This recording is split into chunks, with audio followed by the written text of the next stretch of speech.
Something strange is happening at Wrigley Field.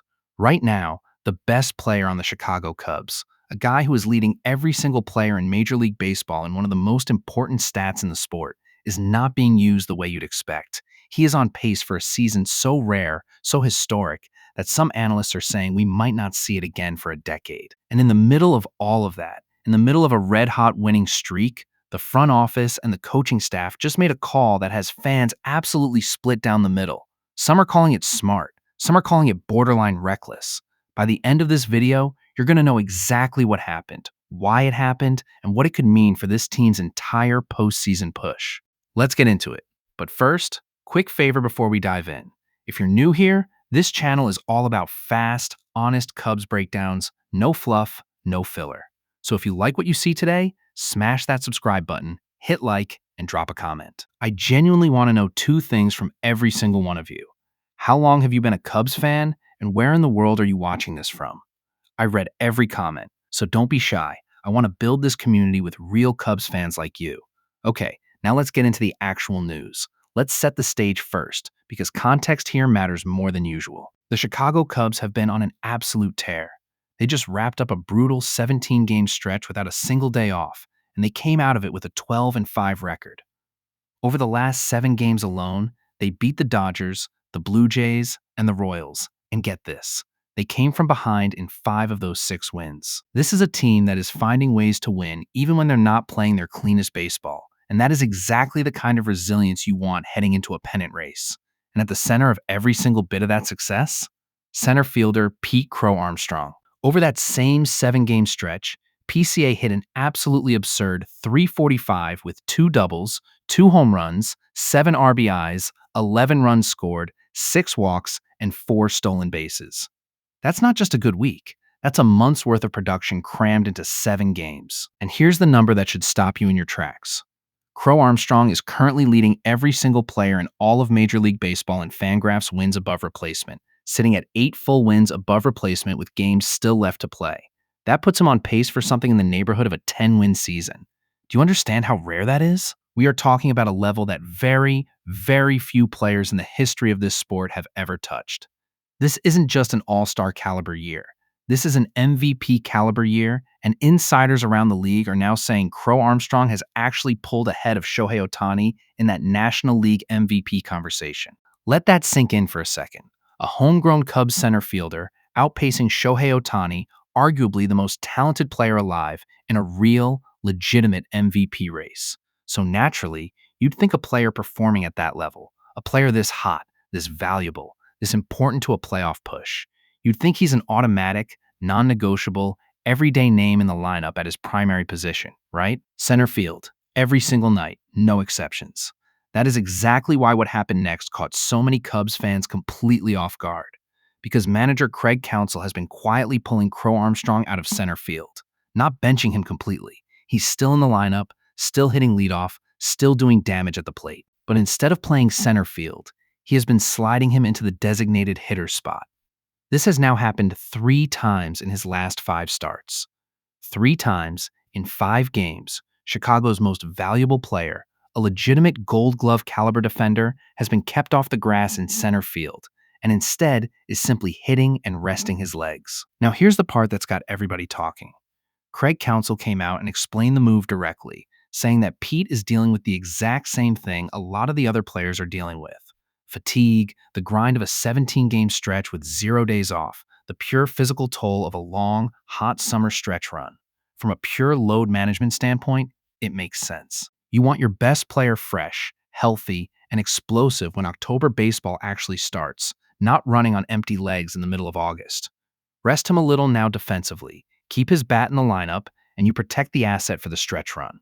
But, and this is where the fans start pushing back, Pete Crow-Armstrong doesn't just hit. His legs, his speed, his defense, that is a massive part of what makes him the National League's leading WAR player in the entire sport.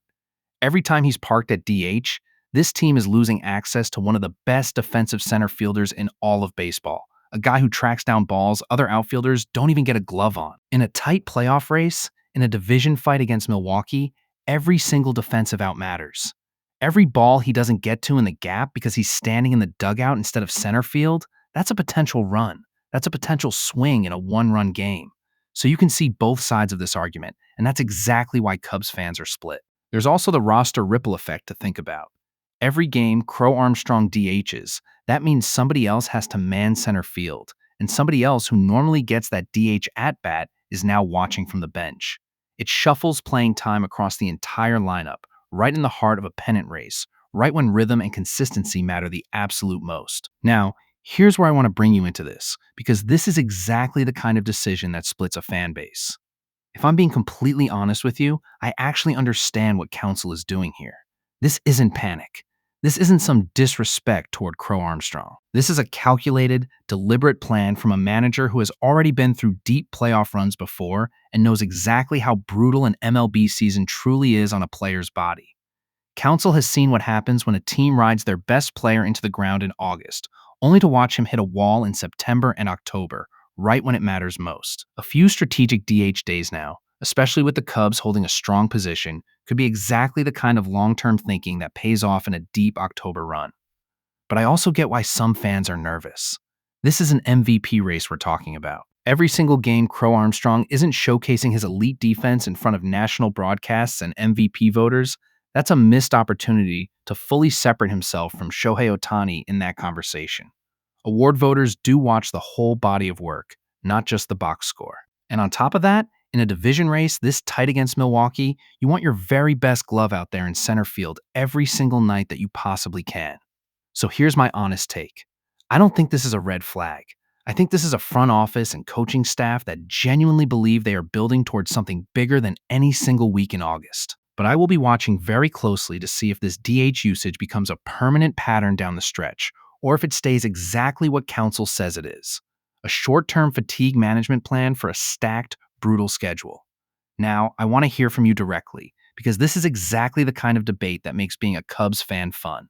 Down in the comments, I want 3 things from you. First, how long have you been a Cubs fan? Are you a lifer, born and raised in Chicago, or did you jump on relatively recently? Second, where are you watching this video from right now? I want to see just how far this Cubs fan base actually reaches. And third, the big one. Do you agree with Craig Counsell resting Pete Crow-Armstrong's legs at DH during this stretch? Or should baseball's WAR leader be out in center field every single night, no exceptions, full stop? Type your answer, pick a side, and defend it in the comments. I will be reading through these, and I might even feature some of your takes in the next video. Before I let you go, let's zoom out on the bigger picture, because this DH decision isn't happening in a vacuum. This is a Cubs team that just made real, aggressive moves at the trade deadline. They brought in starting pitcher Kevin Gausman, who has already made his Cubs debut. They added closer Clay Holmes and outfielder Tyrone Taylor from the New York Mets. Down in the bullpen, Jacob Webb has been an absolute revelation, riding a stretch of 19 straight scoreless appearances, racking up saves with barely any drama at all.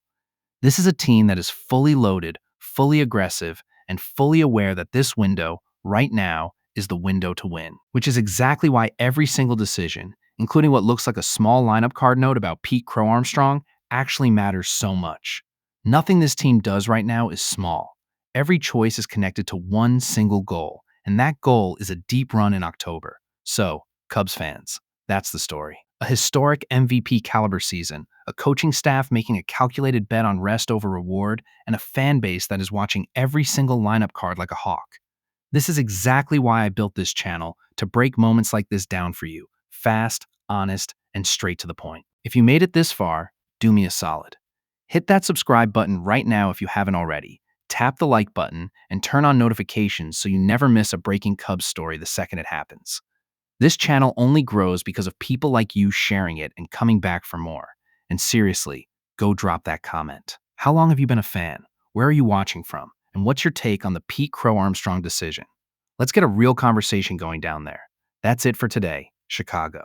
I'll be back the second the next big story breaks. Until then, stay locked in. Go Cubs go.